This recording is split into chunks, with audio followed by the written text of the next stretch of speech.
Good morning, everybody. How are you?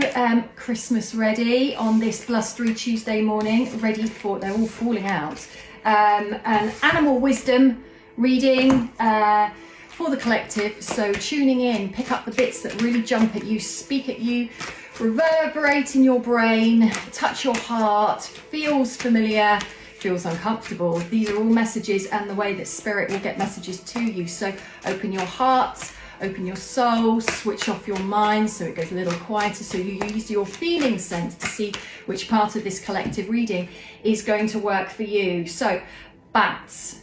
So master of suspension. I mean, with the bats, shamanically, bats are about being able to hear what you can't hear. So hearing and tuning into the unseen, using different senses, not the mind. Very, very strong on that one.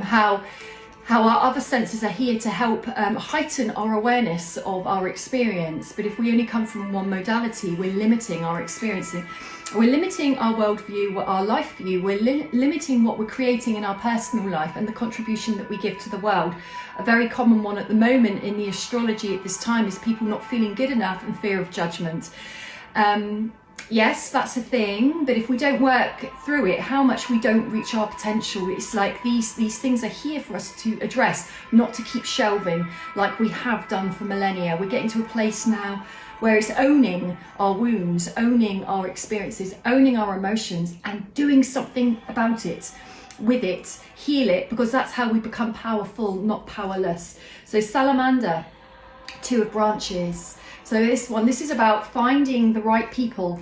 So letting people vibrate out and make space to vibrate in, but you also have to overcome obstacles of perceived loneliness. There is actually technically no such thing as loneliness. It's actually meaning, it's a symptom that we're feeling disconnected to ourselves. Because when we're connected to our whole self, which is our soul and our heart, not just living life from here, our ability to feel lonely diminishes greatly. Therefore, our need for others diminishes. That's not to disconnect from others. We need others, and we should. We're going into a world where it's full of disconnection. It's full of getting rid of people and letting technology overtake everything. Technology has a place, but not at the expense of humanness and connection. So balancing out the need for people versus a struggle to be alone. So if you can't do anything on your own and you need other people there all the time, there's your doorway to looking at why.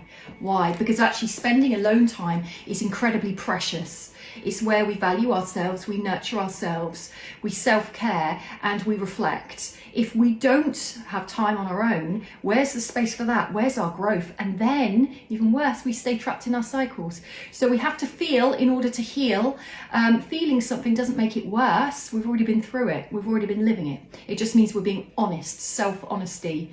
We're no longer avoiding transparency. We're being honest with ourselves. Where am I struggling? Reaching to thyself rather than others. Sometimes we can over depend on others, where we need to learn to grow into our own independence. Crow, 9 of feathers. So shadows, power, magic, dark magic, light magic. We have dark and light of everything, and balancing. So this is about transpersonal, being able to go deep into your soul. Where am I holding myself back? Where am I holding others back? What is the impact my current psyche is having on myself?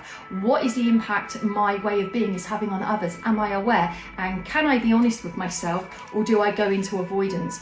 It's all a bit serious for some Christmas jingle, isn't it? Wolf, 9 of fossils. Always knowing when to lead, when to be part of the pack, when to stand alone. Very deeply healing energy, wolf. Wolf has courage. We all have an inner wolf. We all have an inner animal, and our animal totem will sometimes change across our lifetime depending when and where, what we're going through. Sometimes we need a different animal energy to come in, and when you are attracted to an animal, it helps to look at their niche, how they live in their habitat, their environment with their fellow animal, because there is a message in there for us of how to live, how to adapt, how to relate. So we've got the same card again, salamander. So where are we going with this one? There's something I've missed. I do apologize, but you know, I read quite fast, so that's just how I work.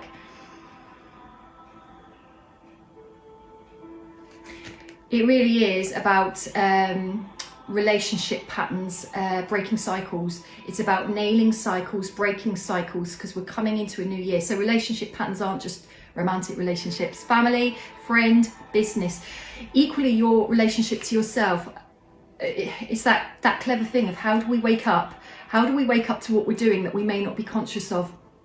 Even by putting out that intention, I know there's something I'm still a little bit slumbered towards, that I haven't quite woken up to, but it's happening. When you connect with that, your clarity, your perception, your consciousness rises and you become aware of things. That is different to denial. How many traps we fall into because we're in denial about certain things. We don't want to face it, we don't want to hear it, so we shelve it, but it's going to keep coming back. So relationship patterns, how am I relating to self and others, and where do I need to, I'm going to go with the last one, the snake card, heal. Where do I need to heal my coping patterns so I can create new ones, and for us all, males and females, be the peacock that we are, our God-given right is to be, show up for ourselves and our true colours, show up for others, and not holding back, not fear of judgment, not fear of loneliness, not fear of what others think, not fear of not being good enough, not fearing failure. So what?